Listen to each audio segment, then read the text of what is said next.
우리나라는 과거 힘들었던 개발도상국 시절 위생 수준이 매우 좋지 않았다고 합니다. 위생에 대한 개념과 실천이 부족했던 탓에 기생충 감염률이 85%에 이르렀다고 하는데요.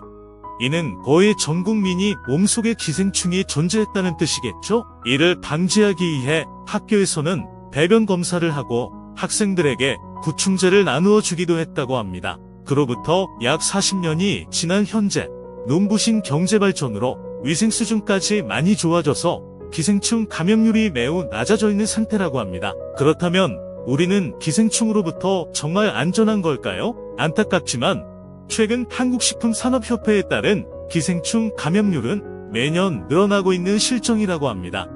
데이터를 통해 확인이 가능한 국내 기생충 감염률이 2016년부터 2020년까지 꾸준히 증가하고 있음을 알 수 있습니다. 그렇다면 어떤 이유 때문에 다시금 국내 기생충 감염률이 높아지는 것일까요? 애완동물을 키우는 사람이 늘면서 적절한 예방접종을 하지 않아서 동물의 기생충에 감염되거나 중국이나 동남아 등 위생 상태가 좋지 않은 지역을 여행하며 기생충에 감염돼서 돌아오는 사례가 빈번히 증가하고 있다고 합니다. 하지만 기생충 감염률이 크게 증가하고 있는 가장 중요한 이유는 무엇보다 음식이라고 하는데요.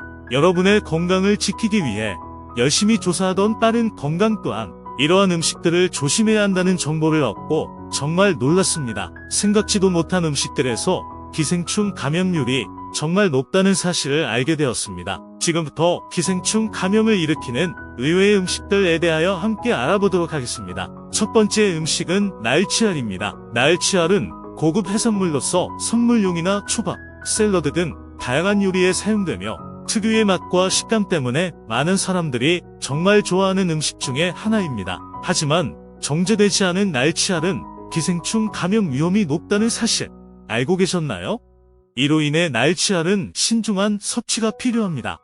날치알이 어떤 기생충 감염을 일으킬 수 있는지 원인과 결과를 좀 더 자세히 살펴보겠습니다. 기생충 감염의 주요 원인은 날치알이 처리되고 저장되는 과정에서 발생할 수 있는 위생 문제와 날치알 속의 기생충이 사람에게 전파되는 것입니다. 대표적인 기생충으로는 탈피충이 있습니다. 이 기생충은 한국에서는 동해긴촌충이라고도 부르는데요. 2018년에 발표된 한 연구에 따르면 탈피충 감염률은 전 세계적으로 약 2천만 명에 달하며 대부분 생선회나 날치알 등 미국, 유럽, 아시아의 일부 지역에서 소비되는 생선 제품과 관련이 있다고 합니다. 탈피충은 어류의 알에 기생하며 살아가고 날치알을 섭취한 사람의 소장에 달라붙어 탈피충증이라는 질병을 일으킵니다. 탈피충증의 초기 증상으로는 복통, 체중 감소, 빈혈, 설사 등이 있으며 감염 초기에는 증상이 없을 수 있습니다.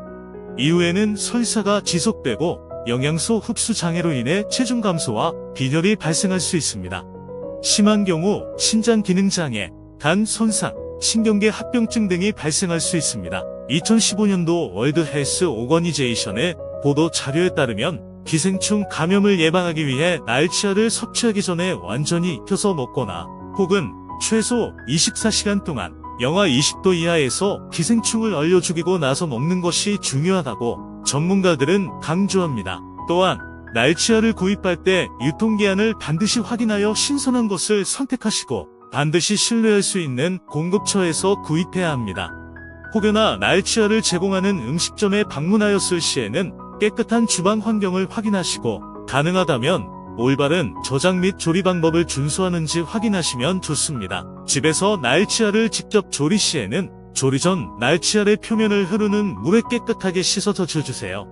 물론 이 방법은 기생충 감염을 완전히 예방할 수는 없지만 일부 위험을 줄일 수 있습니다. 날치알을 드시고 복통, 체중 감소, 빈혈, 설사 등의 증상이 발생하시면 즉시 병원을 방문하여 즉시 전문가의 도움을 받아야 하며 기생충 감염이 의심되는 경우 빠른 진단과 치료가 가장 중요하다고 합니다. 두 번째 음식은 생굴입니다. 굴은 한국인들이 정말 사랑하는 해산물 중에 하나인데요. 바다의 우유라고도 불리는 굴은 영양학적으로도 훌륭하며 우리나라의 세계굴 생산량은 7위, 양식굴 생산량은 세계 1위를 할 만큼 굴 재배가 활발하다고 합니다. 굴은 전 세계적으로 인기 있는 해산물이며 많은 사람들은 신선한 맛과 부드러운 식감 때문에 대체적으로 생굴을 선호한다고 하는데요. 하지만 생굴에는 기생충 감염 위험이 매우 높으며 이로 인해 신중한 섭취가 필요합니다. 생굴에 기생충 감염이 높은 이유는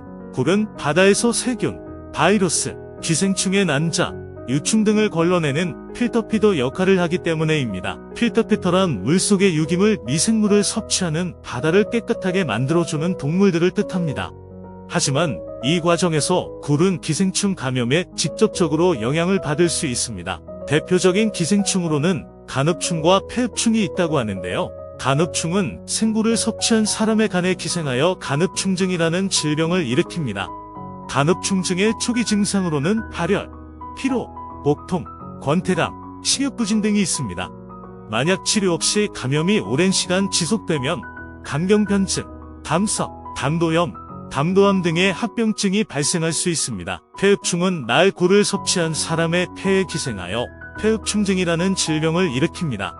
폐흡충증의 증상으로는 기침, 가래, 호흡곤란, 흉통 등이 있으며 심한 경우 폐농양이 발생할 수 있습니다. 이 외에도 생굴에는 다양한 종류의 기생충이 존재할 수 있으며 특히 해외에서 수입되는 생굴의 경우를 가장 조심하셔야 합니다. 해외 수입 굴의 경우 바이브리오 바킬러스라는 세균에 의한 감염 위험이 매우 높다고 합니다. 이 세균은 감염 후 급성 위장염 증상을 일으킬 수 있으며 심한 경우 팔다리의 괴사나 사망까지 이어질 수 있습니다. 바이브리오 바킬러스 세균은 해수온이 상승하는 여름철에 가장 빈도가 높게 발생하기 때문에 생굴은 제철인 9월부터 4월까지만 섭취하고 5월부터 8월까지는 피하시는 것을 추천드립니다. 전문가들은 굴을 완전히 조리한 후 섭취하는 것을 권장하지만 반드시 생굴을 드셔야 한다면 굵은 소금을 이용하여 깨끗하게 세척한 뒤에 드시는 것을 추천드립니다. 세 번째 음식은 생우유입니다. 생우유는 우유를 가열하지 않고 곧바로 유통되는 우유를 뜻합니다. 가열하지 않기 때문에 우유의 영양소와 풍미가 그대로 유지되며 특히 비타민, 무기질, 유익균 등 열에 약한 성분들이 그대로 남아있다는 생각에 건강식품으로 찾으시는 분들이 많은 것 같아요. 하지만 미국 질병통제예방센터 발표 문헌에 따르면 생우유는 살균 처리되지 않아 여러 종류의 기생충, 박테리아, 바이러스 등 각종 병원체가 살아있을 가능성이 높습니다. 이로 인해 소비자가 생우유를 섭취할 경우 감염될 위험이 상당히 높다고 합니다. 특히 생우유의 섭취를 통해 감염될 수 있는 기생충 중 하나인 톡소플라스마에 대해서 주의하라고 발표하였는데요. 톡소플라스마란 특히 면역력이 떨어질 수 있는 임산부, 노약자, 어린아이들에게 가장 치명적인 영향을 입힐 수 있다고 합니다. 이 기생충은 톡소플라스마증이라는 질병을 일으키며 발열, 림프 저련, 근육통, 두통 등의 증상이 나타납니다. 대부분의 건강한 감염자들은 증상이 없거나 경미한 증상만 나타납니다.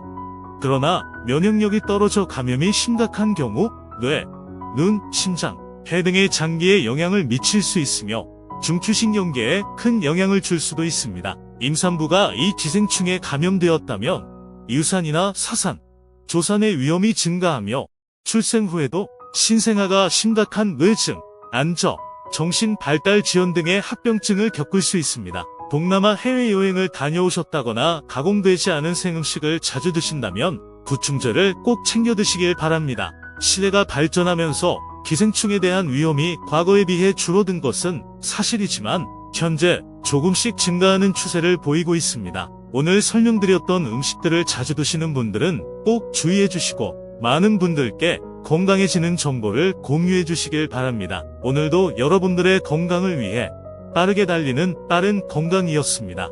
시청해 주셔서 감사합니다. 유용하게 보셨다면 구독, 알림 설정 부탁드려요.